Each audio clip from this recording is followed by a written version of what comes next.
ثم تكبير irin alfa ne saboda wazi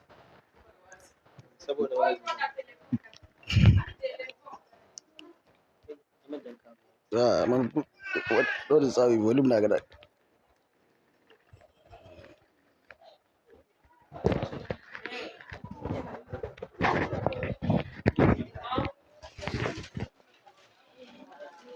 na'am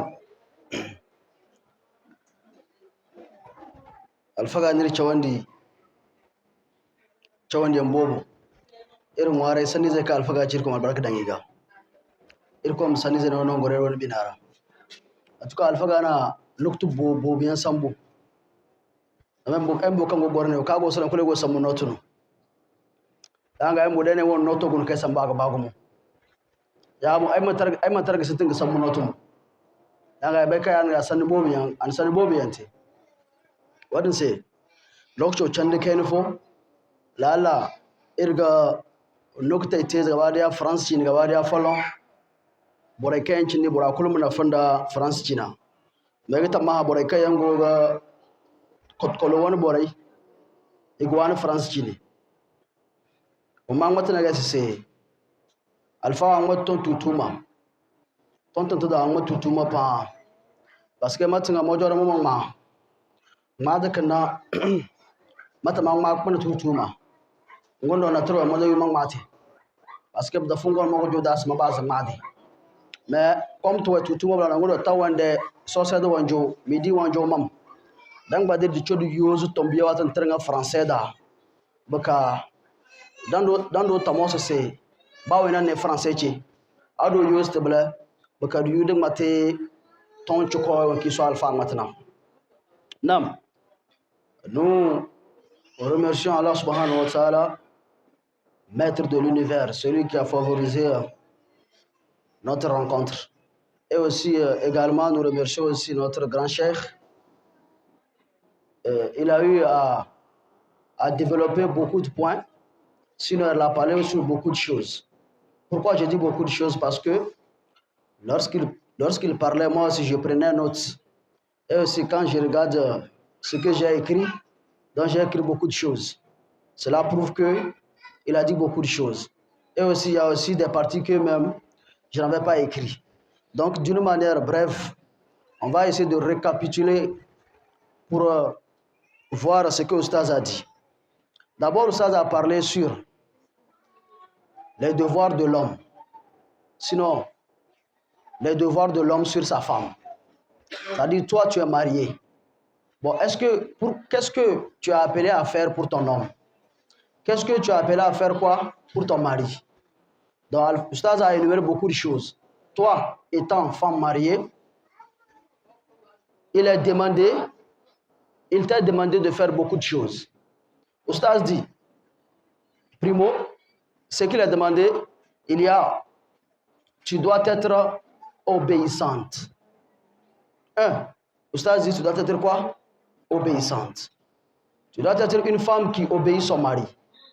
Dans ça aussi, ça veut dire que tu dois être une femme respectueuse. Donc tu dois respecter ton mari et aussi obéir ton mari. Parce que le respect et l'obéissance vont dans le même sens. Quand tu es obéissante, ça prouve que tu es respectueuse. Et aussi, c'est le point qui est primordial, ça. Donc, si tu veux qu'il y ait, ou bien si tu veux que l'amour persiste entre toi et ton homme, tu dois être quoi? Obéissante et respectueuse. Maintenant, deuxième point, Oustaz dit que tu dois te préserver. Toi-même, la femme, essaie de te préserver dans ton personnage et aussi quoi? De te préserver dans sa richesse. C'est-à-dire que quoi? Il ne faudrait pas que tu aies une femme mariée et aussi tu as aussi d'autres copains dehors. C'est ce que Oustaz a dit que quand ils disent ça, c'est un peu étonnant. C'est stupéfait, mais lui aussi, personnellement, on lui a dit ça. Que Quelqu'un disait que c'est comme ça, elle a entendu une femme qui disait que, bien qu'elle a un mari, si par mégarde un homme lui croisait dans la rue et qu'il lui demandait son numéro, elle dit qu'elle allait donner son numéro. Donc tu vois comment c'est un peu compliqué. Cette femme-là, elle-même confirme qu'elle est dévergondée. Donc, toi étant une femme musulmane et aussi encore une femme mariée encore, préserve-toi dans ton personnage. Il ne faudrait pas que tu as un mari, encore tu essaies de courtiser d'autres maris dehors. Donc ça, c'est le deuxième point. Maintenant, troisième point, Oustaz dit que quoi? Demander la permission auprès de son mari en voulant sortir ou visiter sa famille. C'est-à-dire que quoi? Même si tu veux sortir, aller dehors, tu veux sortir, tu veux visiter ta famille, maintenant, il t'est recommandé, sinon c'est légiféré, de faire quoi? De demander la permission auprès de quoi? Auprès de ton mari. Il est obligé. Tu es obligatoirement de faire quoi? Obligé de faire quoi? De demander la permission à ton mari. Même si c'est pour rendre visite à ta propre famille. Mais ici, là, je t'ai dit aussi que ça fait partie aussi de quoi? C'est-à-dire que même quand tu demandes la permission à ton mari d'aller acheter les condiments au marché et que tu sors, tu avais dit à ton mari que tu allais au marché. Donc tu sors en même temps, en allant vers le marché, tu finis tes achats. Maintenant, en rentrant à la maison, encore tu vires dans un autre virage, profiter, faire quelque chose, le stade de ça fait partie. Parce que là où tu partais, là, est-ce que tu as demandé la permission? Tu as demandé seulement la permission pour aller acheter les condiments au marché. Donc ici aussi, nous ajoutons en disant ceci. Il y a des femmes là qui sont un peu compliquées. Quand on dit compliqué, c'est quoi? Elles ne savent même pas demander la permission. Quand elles veulent demander la permission, c'est compliqué. Elles ne demandent pas la permission, plutôt elles informent le mari de leur programme. Admettons, ils sont en pleine causerie comme ça avec son mari dans la chambre comme ça. Et il dit, ah, tiens, j'avais oublié. Demain, s'il plaît à Dieu là, j'irai au marché pour acheter les condiments. Maintenant, en revenant, il se pourrait que j'ai entendu que ma soeur qui est tout près comme ça, elle a accouché. Donc je vais passer encore la demander quoi? Je vais passer encore la féliciter. Ah, j'ai entendu aussi qu'il y a eu un décès quelque part. Je dois aller présenter les condoléances. Regardez, mais est-ce que tu es en train de demander la permission ou bien tu es en train de donner ton information? Tu fais quoi? C'est info, non? Donc on ne demande pas info. Plutôt on demande permission et non information. Parfait. Maintenant, Oustaz dit, quatrième point, il dit, n'autorise personne à rentrer dans la maison de ton mari à son insu. C'est-à-dire, ton mari sort pour aller dehors, ou soit il sort pour aller te chercher à manger, parce que quand les hommes sortent comme ça, ils sortent à cause de vous. Parce que si jamais ils rentrent à la maison et que vous parliez de quelque chose, sinon ce qui est matériel et qu'il n'y en a pas, c'est un peu compliqué dans la famille. Donc quand ton mari sort, il t'est formellement, toi, interdit, il t'est formellement interdit de faire quoi? D'accepter que quelqu'un d'autre rentre dans la maison de quoi? De ton mari. Il est formellement interdit. Même quand il s'agit même d'une sœur à toi. Vous savez pourquoi? Parce que il se pourrait que cette sœur à toi là, c'est un diable. Quand elle va rentrer comme ça, quand il dit sœur, je ne parle pas de sœur, ça dit sang. C'est-à-dire quelqu'un, une sœur dehors comme ça là, vous vous croisez, bon, vous êtes bien. Quand elle rentre comme ça là, maintenant elle va commencer à reprocher ta chambre. Elle va commencer à regarder, ben, ah, donc toi c'est comme ça, toi tu vis quoi. Toi, tu vois, non? Donc elle va commencer à te dire des choses que maintenant ça va rester dans ton soublanga. Et maintenant tu vas essayer de faire quoi? Tu peux, quand ton mari vient comme ça, toi tu vas commencer à dire que bon, telle chose là c'est un peu gâté, telle chose là c'est vieux, telle chose là c'est quoi? Il faudrait qu'on le change. Alors que ton mari n'est pas quoi? Ton mari il n'est pas fort, sinon il n'est pas stable financièrement pour pouvoir t'assurer ce que tu dis là. Donc ça va créer quoi? De la zizanie entre vous. Et maintenant, qui a fait ça? C'est cette personne-là que tu as autorisé à rentrer dans la maison de ton mari à son insu.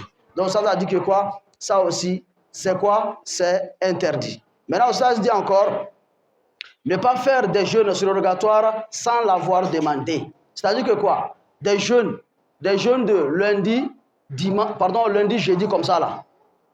Lundi, jeudi. De ne pas faire ces jeûnes-là sans son consentement. Pourquoi? Parce qu'il se pourrait que lui, il aura envie de toi. Il sort comme ça, parce qu'il y a un hadith que le prophète nous dit que si tu sors dehors et que tu vois une femme qui t'a un peu tourmenté, elle t'a traumatisé, tu sens que maintenant tu sens l'envie. Le prophète dit automatiquement, il faut penser à ta femme. Où que tu sois, retourne à la maison pour aller te soulager auprès de ta femme. Maintenant, regardez, toi, tu dis, bon, tu veux faire les jeûnes surrogatoires. Tu veux faire les jeûnes, oui, c'est pas mal, mais tu ne lui as pas demandé. Voilà qu'il est sorti, maintenant il a envie de toi, il revient. Il vient trouver que tu es en plein jeûne. Bon, il va faire comment? Voilà que vous refusez aussi les coépouses. Tu es seul.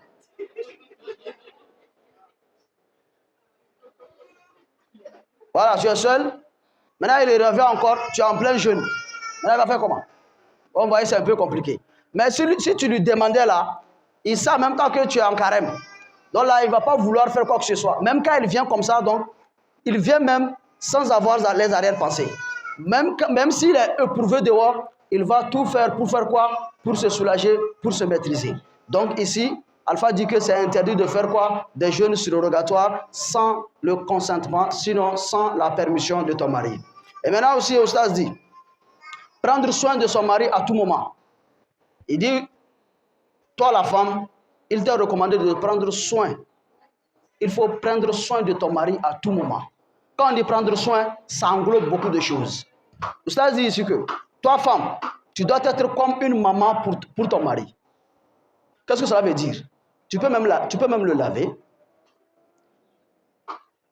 Ici, si c'est ton enfant, tu sais comment tu te comportes avec ton enfant.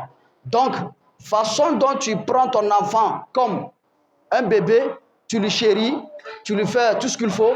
Donc, il est fort probable, c'est recommandé aussi de faire de la même chose à ton mari. C'est ce qui veut dire prendre soin de qui? De son mari à tout moment.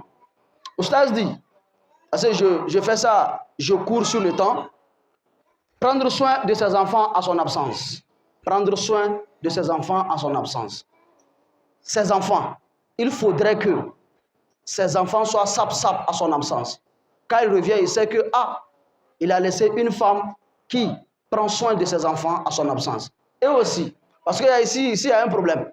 Il y a des femmes qui, quand il y a un problème entre eux et leur mari, ils profitent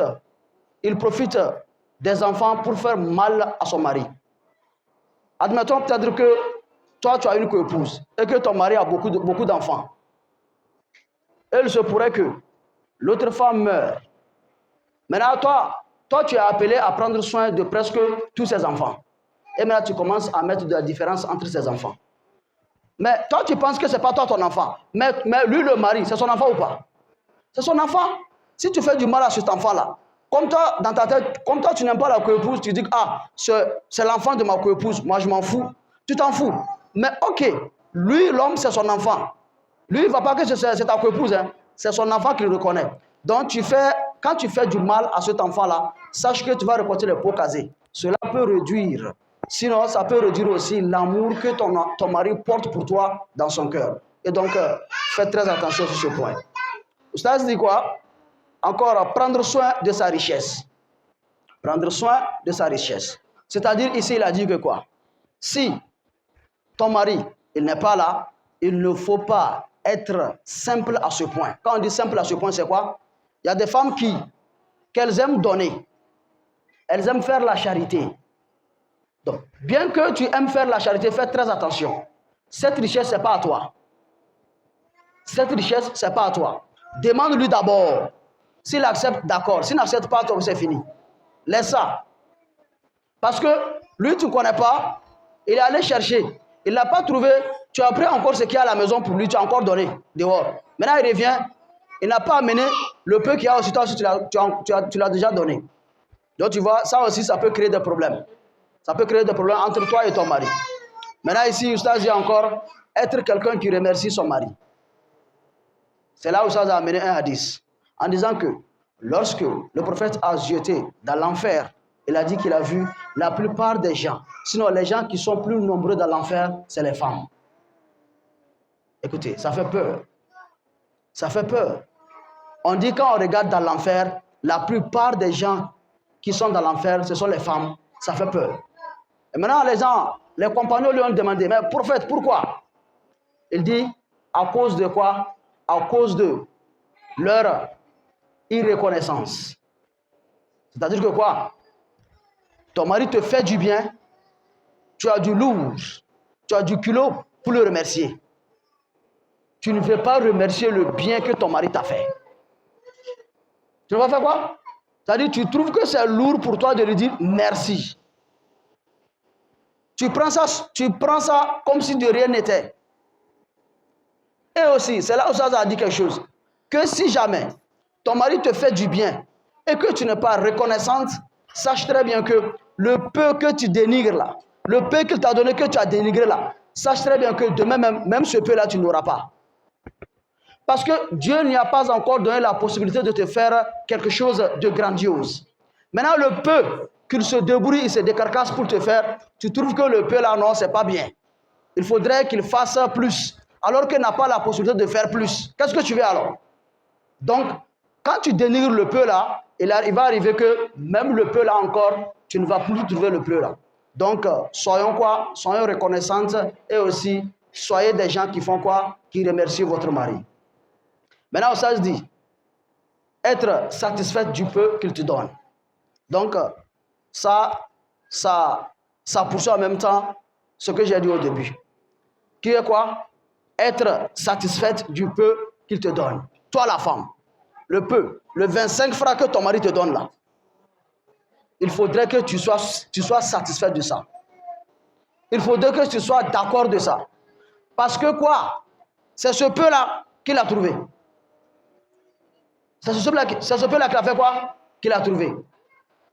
Si toi-même, consciencieusement, tu sais qu'il n'en a pas. Mais, au cas contraire, s'il est pingre, un pingre, c'est-à-dire un cam. Quelqu'un que même s'il en a, il ne donne pas. Toi-même, tu sais qu'il en a, mais il ne donne pas. Là-bas, c'est un autre cas. Dans ce cas-là, on t'autorise à faire quoi? On t'autorise à prendre le peu qui peut satisfaire tes besoins, sinon plus. Et non, plus. Le peu qui peut satisfaire tes besoins, on t'autorise de prendre ça dans sa richesse. Et non plus. Par exemple, dans une journée, c'est 2000 qui te suffit. Et en sortant, lui, le faux type, il te donne 300. Toi avec tes enfants, ou bien il te donne 500. Toi avec tes enfants. Tu sais que même si c'est 1000 francs et que c'est 2000, qui toi-même tu sais que consciencieusement, ça va te suffire, toi et tes enfants. Donc là, maintenant, l'islam t'autorise à faire quoi? À prendre 2000 francs plus dans sa richesse. Là, ça fait 2000 ça. Pourquoi? Ils ont pris ça, les savants ont pris ça comme preuve. Au temps du prophète Mohammed sallallahu alayhi wa sallam, il y avait une femme du nom de Hindu, était venue auprès du prophète sallallahu alayhi wa sallam. Il disait que, ô prophète, moi mon mari c'est un pingre. Mon mari c'est Soufiane, Abu Soufiane ibn Harb. Lui c'est un pingre. Vraiment c'est quelqu'un, il est riche, mais il ne donne pas. C'est quelqu'un, il est riche, mais il ne donne pas. Et quel a été le choix que le prophète lui avait donné? Le prophète lui avait dit que tu es autorisé à prendre le peu qui te suffit, toi avec tes enfants, et non plus. Donc ici on est d'accord. Tu es autorisé à prendre quelque chose qui te fait quoi? Qui te suffit, toi avec tes enfants, et non plus. Donc, c'est 2000 qui te suffit, tu prends 3000, c'est un péché. Mais sinon, si toi-même tu sais qu'il n'en a pas, lui-même il se débrouille, il se décarcasse, il grouille, et que le peu qu'il te donne là, on te recommande de faire quoi? D'être satisfaite, d'être d'accord avec ça et de le remercier sur ce point. Il se pourrait que un beau jour, et aussi en n'oubliant pas les invocations, il faut avoir le courage d'invoquer Dieu pour votre mari. C'est très important. C'est très important. Lorsque vous faites vos prières surrogatoires, mettez vos maris dans votre prière. Mettez vos maris dans votre prière. Il faut dire à Dieu, oh Dieu, il faut l'enrichir. Oh Dieu, enrichis-le. Mais pourquoi? Que Dieu l'enrichisse. Même s'il devient riche, il va vous faire que pour, c'est bien aussi. Donc, mais qu'il soit riche, c'est ça. Donc ici on dit, je finis avec, il y a 2 points. Il dit, à ne pas susciter son colère. À ne pas susciter son colère. Si tu sais qu'il y a quelque chose il y a un point que quand tu touches, ton mari il va se fâcher, fais très attention, il ne faut pas toucher ça. On ne touche pas à ça. Il faut te préserver. Il faut faire en sorte que, pour ne pas faire toute chose, tout ce que tu peux faire, il faut le faire pour ne pas susciter quoi? Son colère. Parce que s'il est fâché là, bon, est-ce que c'est moi qui va battre? C'est toi avec lui. C'est toi qui vas récolter les pots cassés. Donc, on fait quoi? C'est là où ça a prononcé. Il a dit un mot que quoi? Un mari, on le chérit. On le chérit. C'est-à-dire, tu vas le chérir comme ça. Même quand il est fâché, il y a aussi des pas à suivre pour faire quoi? Pour calmer ses angoisses. Donc, c'est ici j'ai l'habitude de dire aux femmes que quoi? Vous savez très bien, vous connaissez très bien quoi? L'histoire du pharaon. Pharaon, il fut quoi? Il fut quelqu'un très, très, très, très égoïste, très prétentieux, très en colère. En tout cas, toutes les mauvaises qualités là, Pharaon les avait. Mais qui lui a maîtrisé? C'est sa femme. Donc, de nos jours là, il n'y a aucun homme qui a la prétention du Pharaon. Donc, si tu n'arrives pas à prendre soin, sinon à maîtriser ton mari, c'est un travail que toi-même, c'est-à-dire que tu as échoué dans ta mission. Et ça, c'est ton problème, c'est toi qui vis avec lui dans la chambre. Et maintenant, le dernier point, Oustaz dit que quoi? Respecter les membres de quoi? De son mari. Respecter les membres de son mari. Les parents, sinon tes beaux-parents, il faut les respecter. Tes beaux-parents, il faut les respecter. Ici, Oustaz a dit quelque chose. Il a soulevé un point en disant que quoi? Qu'il y a des maris où tu vas voir. Il y a des femmes plutôt qui ne veulent même pas que un membre de la famille de son mari les rend visite. Elle veut seulement que quoi? Que seulement, ça dit, lui, l'autre, ses membres et tout viennent. Mais quand un étranger vient et que c'est un étranger de la part de son mari, en même temps, tu vas voir que quoi? Elle commence à serrer la mine, elle commence à montrer à cet étranger-là que ici, là, voilà. L'histoire qu'il fait quoi? L'histoire pour que quoi? Le monsieur-là ne revienne plus. Et maintenant, le dernier point, Ustaz dit que quoi? Il dit accepter de conjuguer la conjugaison conjugale avec son mari.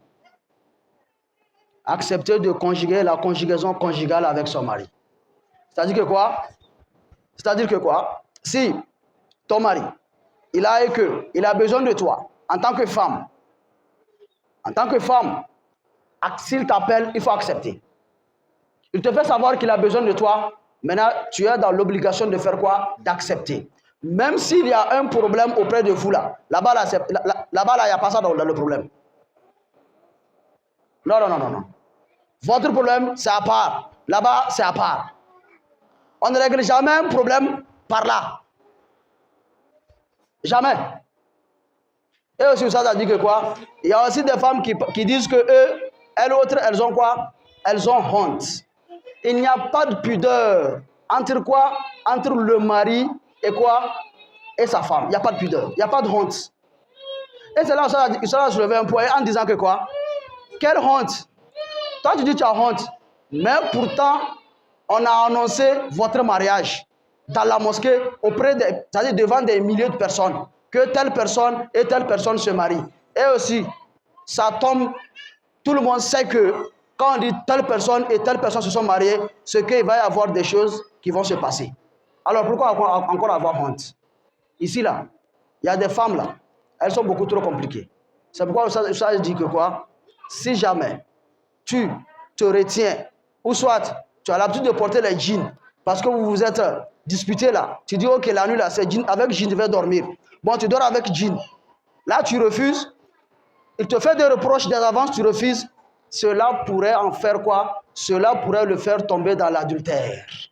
Et aussi, quand il tombe dans l'adultère, il se pourrait qu'il va encore prendre des maladies. Et quand il prend ces maladies-là, lorsque tu serais, cette colère qui est en toi là, ça passe au qui, il va encore aussi te transmettre cette maladie-là. Et maintenant, vous allez mourir. Et maintenant, qui a causé ça? C'est toi, la femme. C'est toi la femme. En tout cas, moi je conseille à tous les hommes, si leur femme fait comme ça, ils n'ont qu'à le faire qu'épouse. C'est qu'épouse qui veut régler ce problème-là. C'est qu'épouse. Tant qu'elle refuse, elle fait, tu demandes, elle dit non, il faut la faire qu'épouse. Parce que problème de femme, c'est solution là, c'est femme.